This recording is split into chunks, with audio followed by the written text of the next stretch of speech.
What if I told you that the morning ritual millions of people depend on to start their day is actually a slow poison that's systematically breaking down their bodies? That the innocent cup of coffee or tea you reach for every morning is part of a progressive chain of addiction that could lead to substances far more dangerous?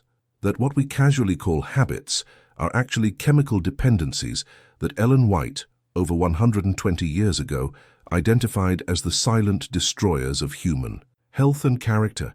This isn't about being extreme or judgmental. This is about revealing hidden truths that could save your life and the lives of those you love. Ellen White didn't just warn about alcohol and tobacco, substances we now know are dangerous.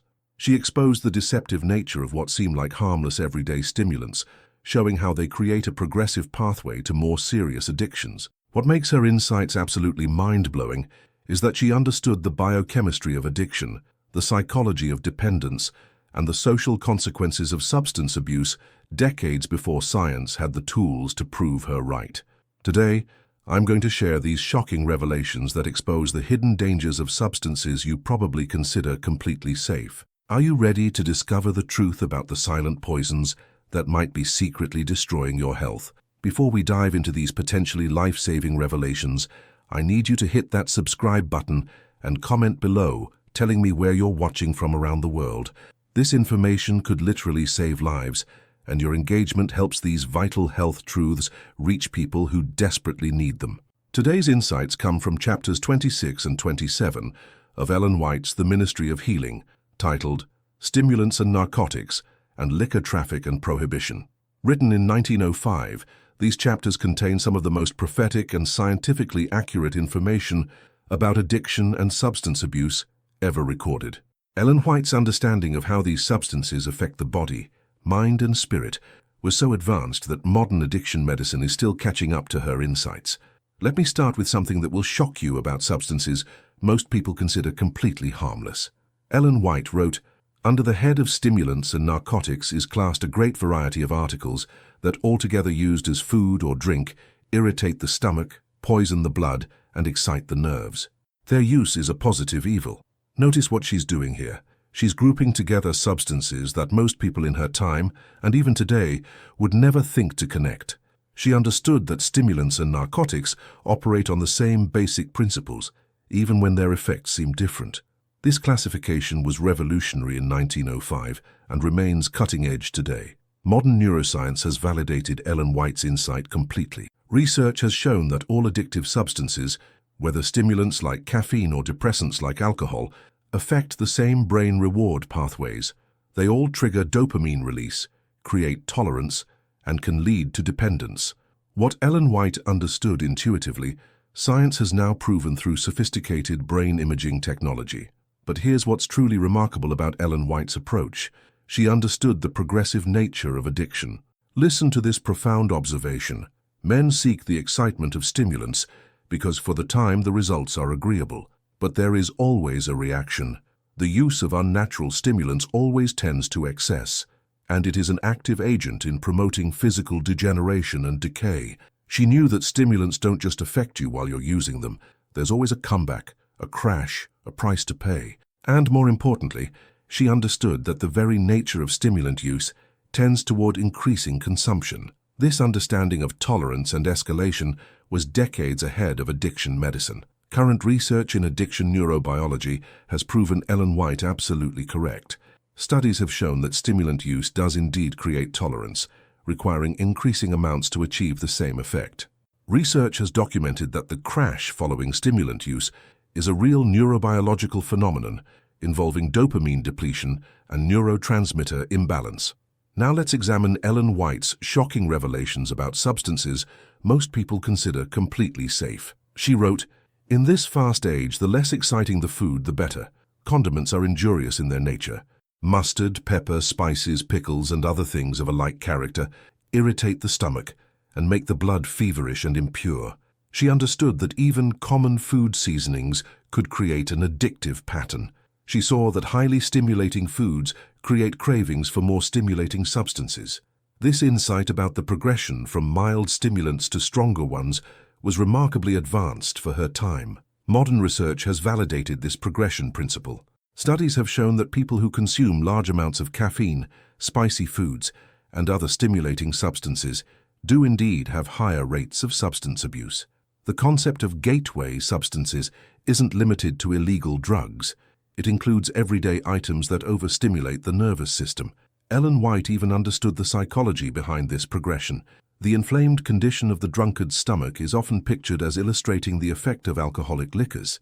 A similarly inflamed condition is produced by the use of irritating condiments. Soon, ordinary food does not satisfy the appetite. The system feels a want, a craving, for something more stimulating. She was describing how chronic irritation of the digestive system creates a cycle of craving for increasingly stimulating substances. This understanding of how mild stimulants prepare the way for stronger ones was absolutely pioneering. Current research in gastroenterology and addiction medicine has confirmed this connection. Studies have shown that chronic consumption of irritating substances does indeed alter digestive function and can contribute to cravings for stronger stimulants. Ellen White's insight about the connection between digestive irritation and addictive cravings has been validated by modern research.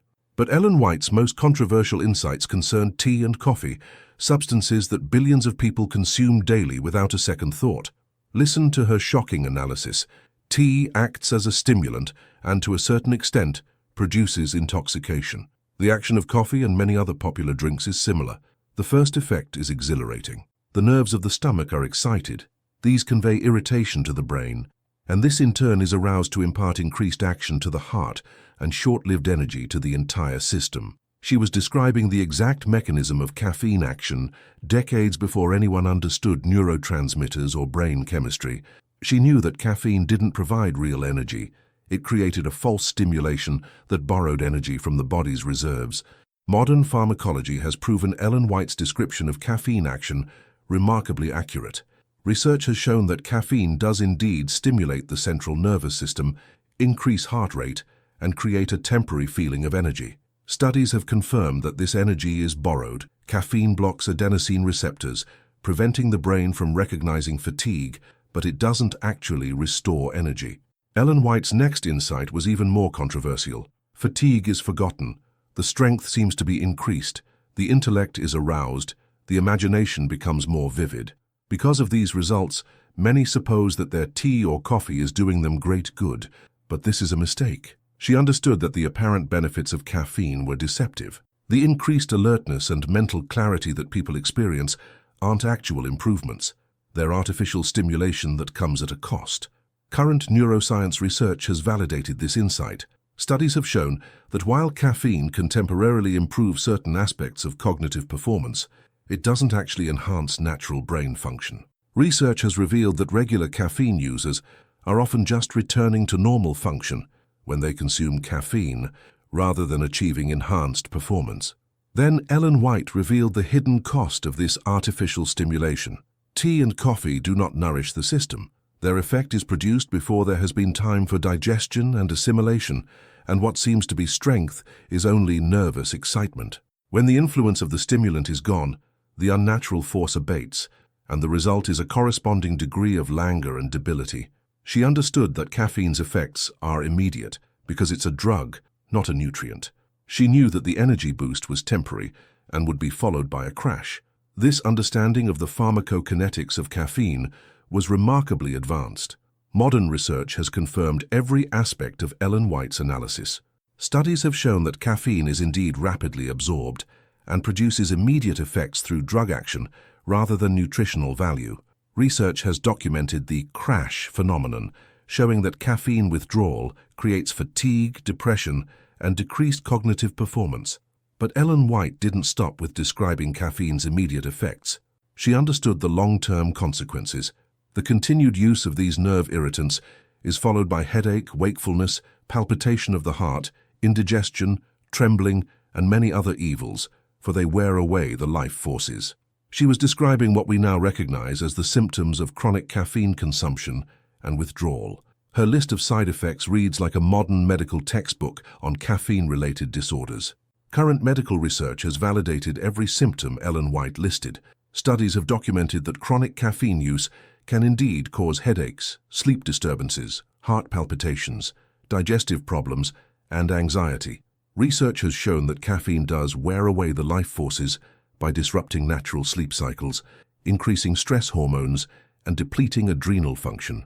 Ellen White's most profound insight concerned the progressive nature of stimulant addiction.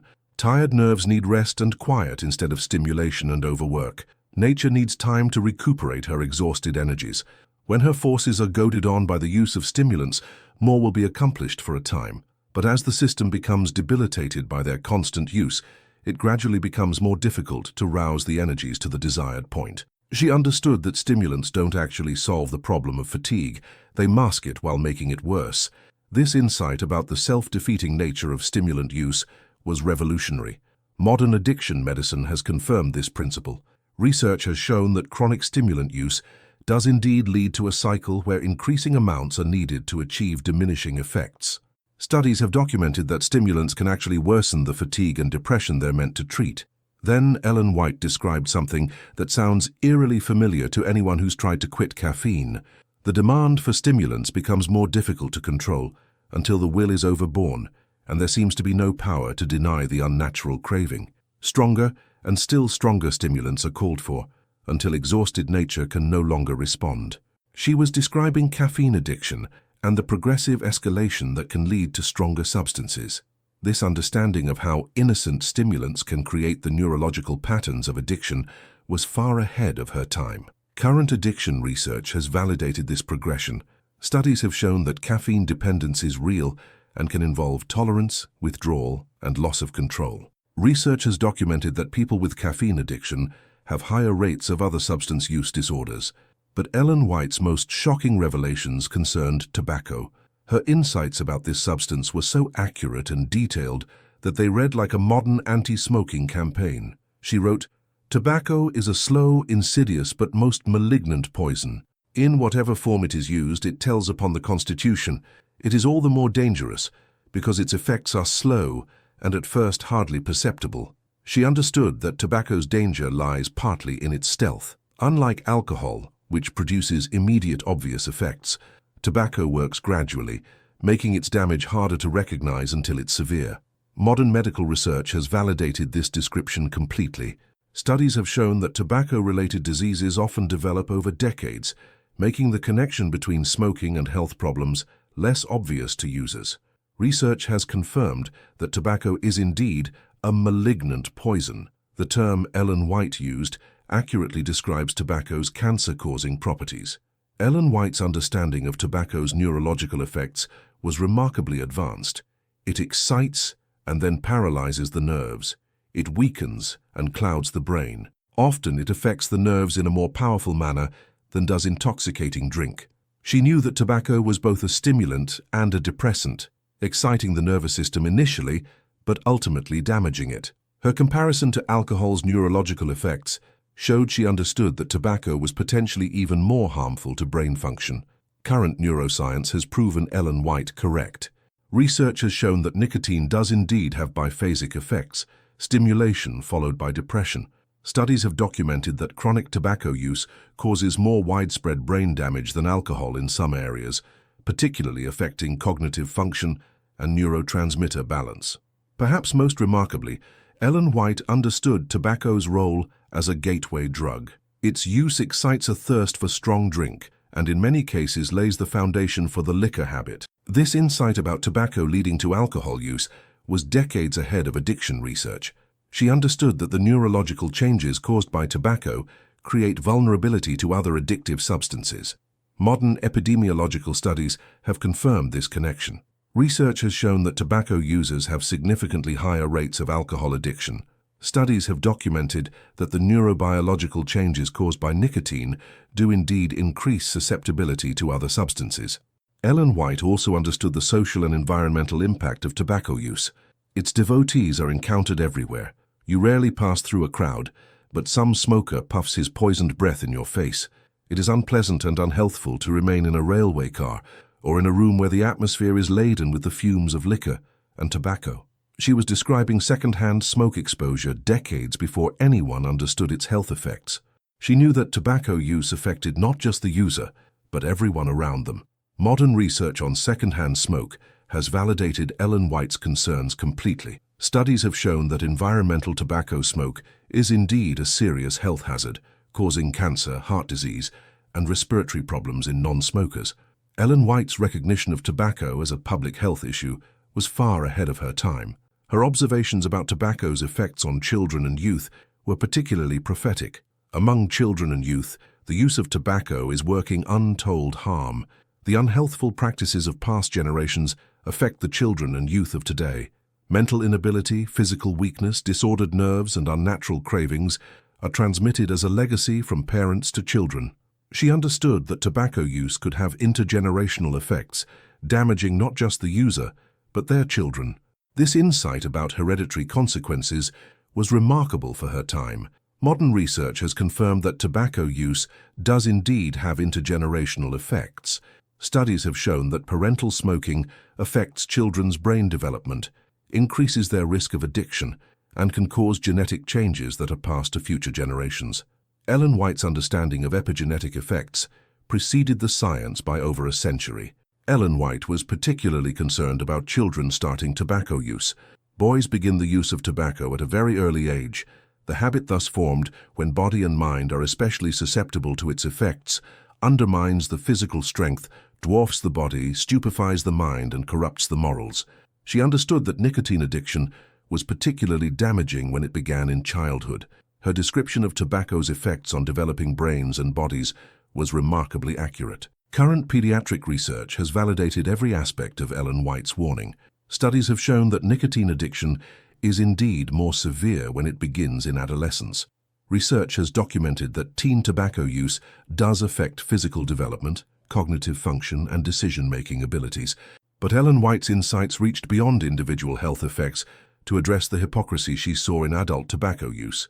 But what can be done to teach children and youth the evils of a practice of which parents, teachers, and ministers set them the example? She understood that adult modeling was more powerful than any anti-drug message. She recognized the contradiction of adults using tobacco while trying to teach children to avoid harmful substances. Modern research in developmental psychology has confirmed the power of adult modeling. Studies have shown that parental substance use is one of the strongest predictors of adolescent substance use.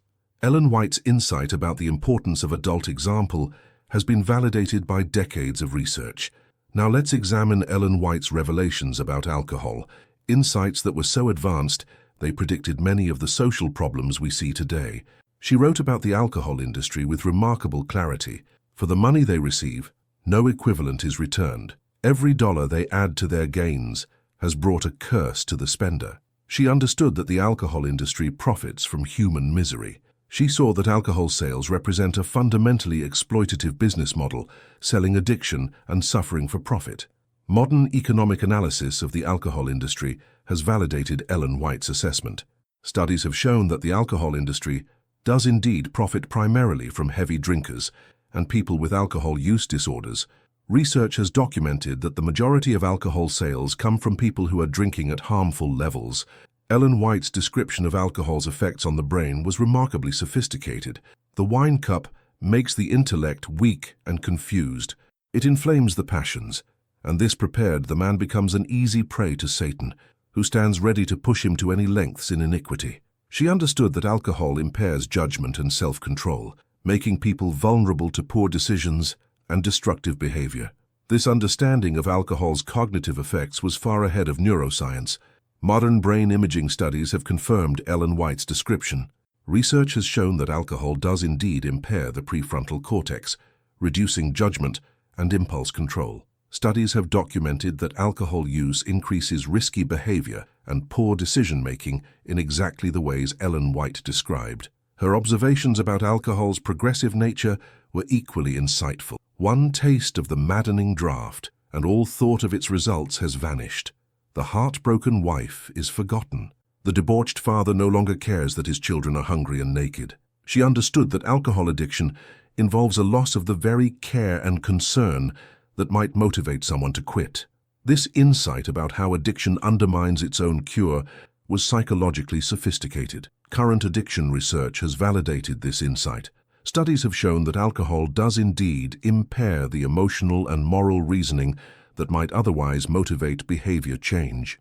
Research has documented that alcohol addiction can temporarily suppress normal parental and marital bonds. Ellen White also understood the broader social costs of alcohol: houses of prostitution, dens of vice, criminal courts, prisons, almshouses, insane asylums, hospitals, all are to a great degree filled as a result of the liquor seller's work.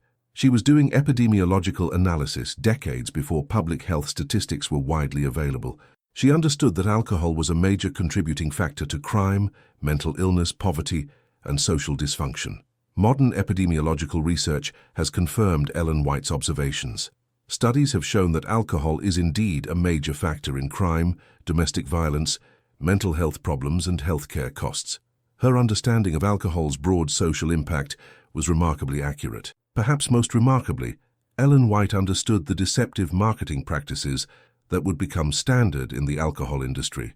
In private lunchrooms and fashionable resorts, ladies are supplied with popular drinks under some pleasing name that are really intoxicants.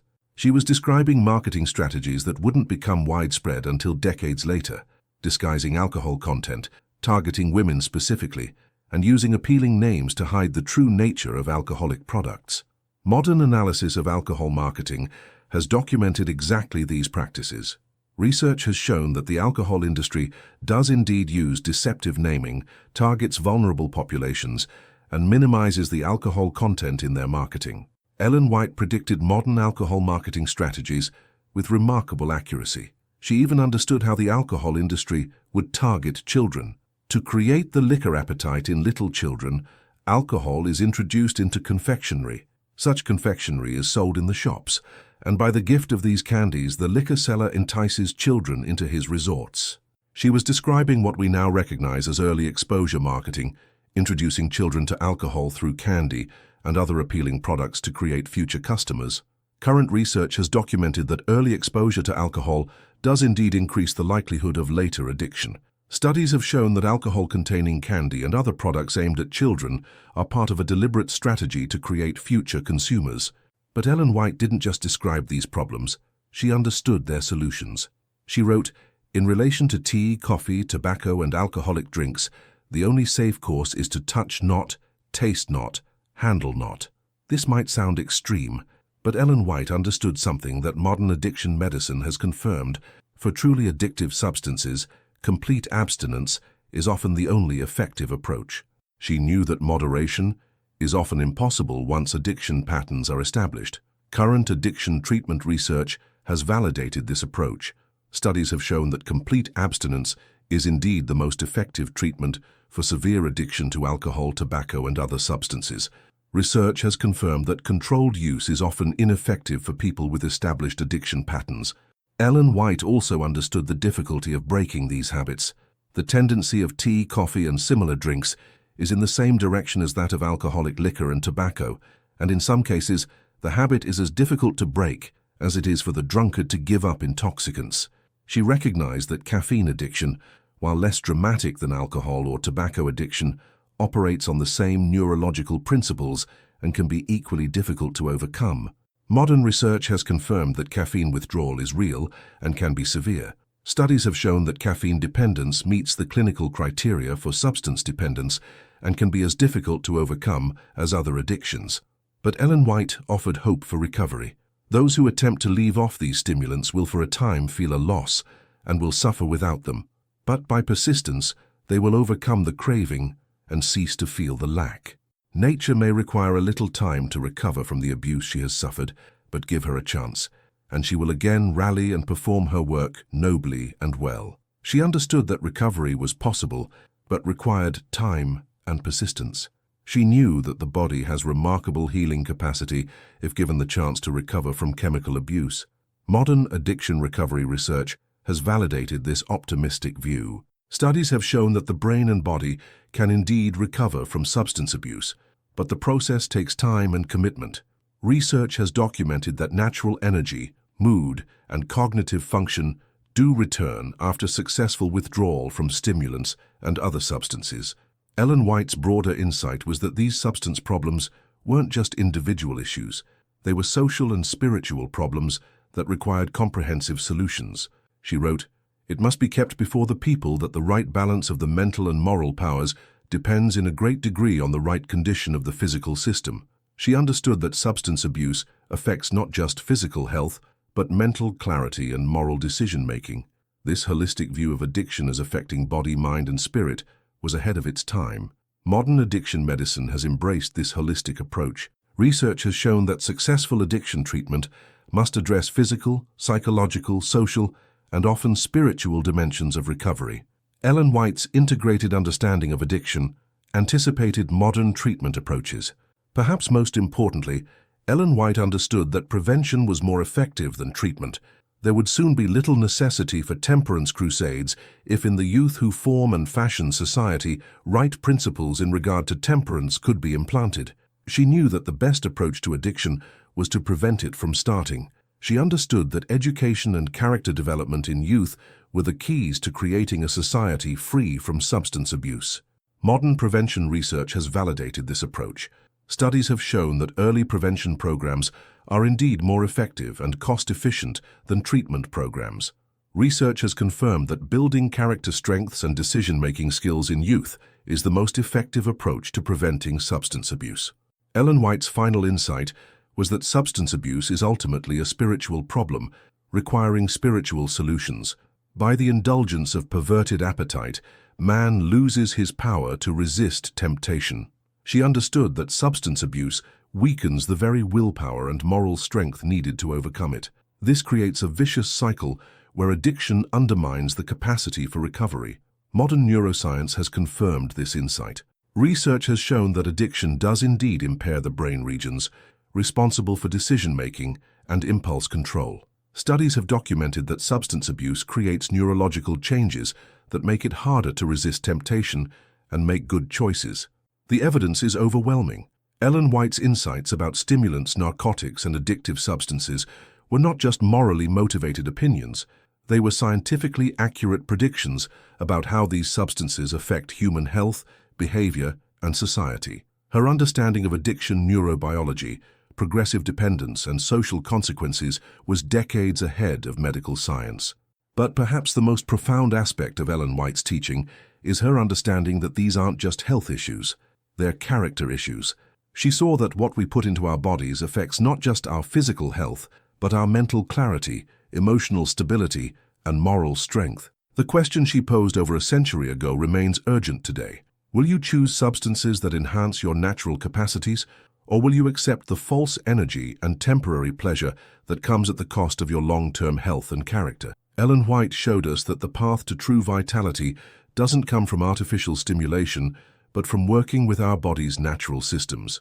She revealed that real energy comes from proper rest, nutrition, exercise, and spiritual connection, not from chemical crutches that borrow from tomorrow's strength. The silent poisons are all around us, marketed as normal parts of modern life. But Ellen White gave us the knowledge to recognize them for what they truly are, substances that promise energy but deliver exhaustion, that offer pleasure but create pain, that seem to enhance life but ultimately diminish it.